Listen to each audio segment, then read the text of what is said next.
गंभीर बीमारी के बावजूद अयोध्या की बैठक में सीधे पहुंचे महंत नित्य गोपाल दास। आस्था पर डाका डालने वालों के खिलाफ चंपत राय और अनिल मिश्रा पर गिरी गाज। राम मंदिर ट्रस्ट के महासचिव पद की रेस में आए 3 बड़े कद्दावर नाम।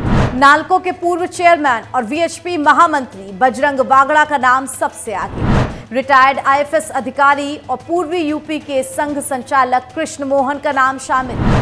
हिंदू हितों के लिए समर्पित इन नए चेहरों से बदलेगा अयोध्या का पूरा नक्शा। नमस्कार, आप देखना शुरू कर चुके हैं कंटाप न्यूज। आपके साथ मैं हूं ऐश्वर्या।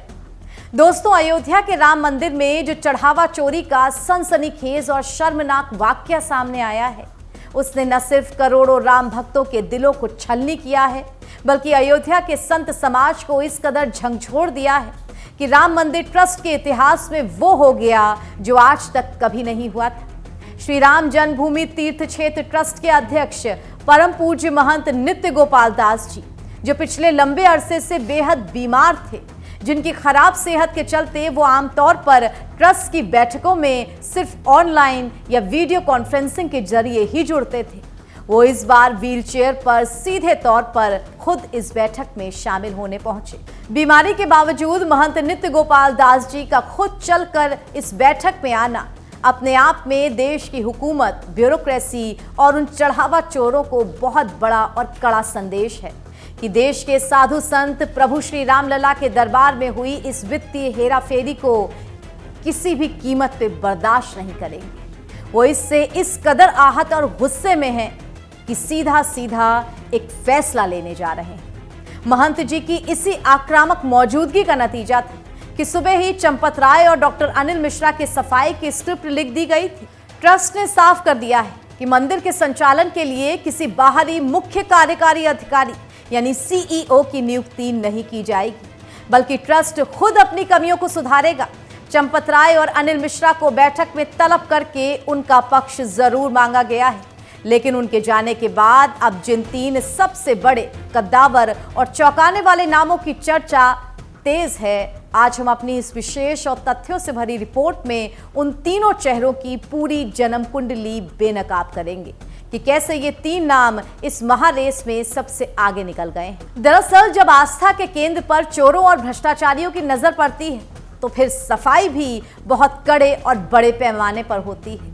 राम मंदिर के भीतर वित्तीय अनियमितताओं और सुरक्षा की कमियों को पूरी तरह दुरुस्त करने के लिए जिन 3 चेहरों को ट्रस्ट के सबसे महत्वपूर्ण पदों पर बैठाने की तैयारी चल रही है, उसमें सबसे पहला और मजबूत नाम है बजरंग बागड़ा का।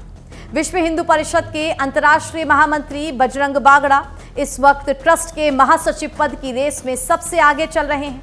इनका नाता और इनकी शख्सियत महज एक धार्मिक नेता की नहीं है। बजरंग बागड़ा पेशे से एक बेहद काबिल चार्टर्ड अकाउंटेंट हैं और वो देश की प्रतिष्ठित सरकारी कंपनी नालको के चेयरमैन जैसे बड़े और रसूखदार प्रशासनिक पद को संभाल चुके हैं। चढ़ावा चोरी के इस भयंकर कलंक के बाद राम मंदिर के वित्तीय प्रबंधन को पारदर्शी बनाने के लिए बजरंग बागड़ा से बेहतर कोई नाम नहीं हो सकता था।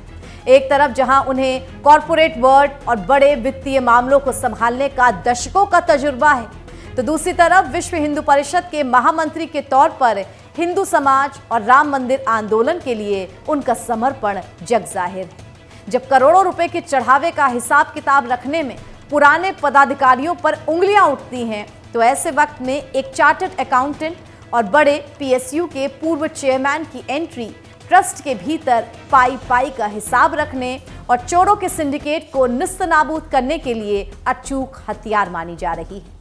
दर्शकों, इस महारेस में जो दूसरा सबसे आक्रामक और सस्पेंस से भरपूर नाम सामने आया है, वो है नीरज दौनेरिया का। बजरंग दल के राष्ट्रीय संयोजक नीरज दौनेरिया का नाम ट्रस्ट के सदस्य डॉक्टर अनिल मिश्रा की जगह शामिल किए जाने में सबसे ऊपर चल रहा है। नीरज दौनेरिया कोई नया नाम नहीं है, बल्कि वो राम जन्मभूमि आंदोलन के उस दौर से जुड़े हुए हैं जब अयोध्या की सड़कों पर राम भक्त संघर्ष कर रहे थे।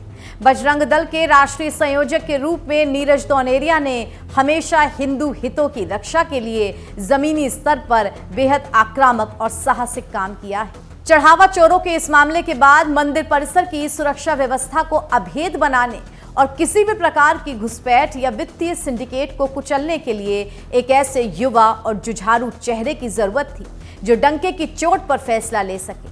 नीरज दौनेरिया का नाता सीधे तौर पर संघ और बजरंग दल के उस कोर कैडर से है जो किसी भी तरह के भ्रष्टाचार या ढिलाई के खिलाफ जीरो टॉलरेंस रखता है।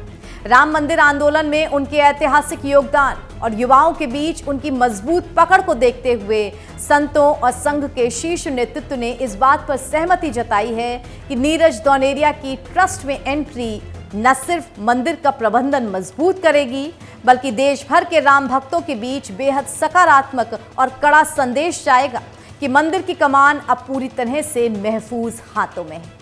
लेकिन कहानी में सबसे बड़ा रोमांच और सस्पेंस तब पैदा होता है जब तीसरे नाम के तौर पर एक ऐसे शख्स की एंट्री हो जाती है जिसने प्रशासनिक गलियारों से लेकर संघ के मुख्यालय तक सबको चौंका दिया है। ये नाम है रिटायर्ड आईएफएस अधिकारी कृष्ण मोहन का।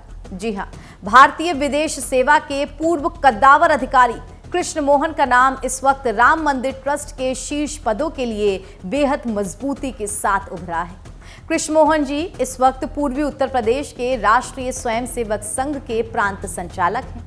एक आईएफएस अधिकारी के तौर पर दुनिया भर के कूटनीतिक और प्रशासनिक मामलों को संभालने का उनका पुराना अनुभव बेमिसाल है और रिटायरमेंट के बाद उन्होंने अपना पूरा जीवन संघ के जरिए हिंदू राष्ट्रवाद और समाज सेवा के लिए समर्पित कर दिया है। अब आप सोच रहे होंगे कि एक पूर्व डिप्लोमैट का नाम इस लिस्ट में कैसे आ गया। असल में राम मंदिर अब सिर्फ भारत का मंदिर नहीं है बल्कि ये दुनिया भर के सनातनी हिंदुओं की आस्था का एक ग्लोबल सेंटर बन चुका है। अंतर्राष्ट्रीय स्तर पर श्रद्धालुओं का आना, विदेशी चंदे और ट्रस्ट के वैश्विक स्तर के प्रबंधन को संभालने के लिए कृष्ण मोहन जैसी प्रशासनिक और कूटनीतिक समझ रखने वाले चेहरों की सख्त जरूरत थी।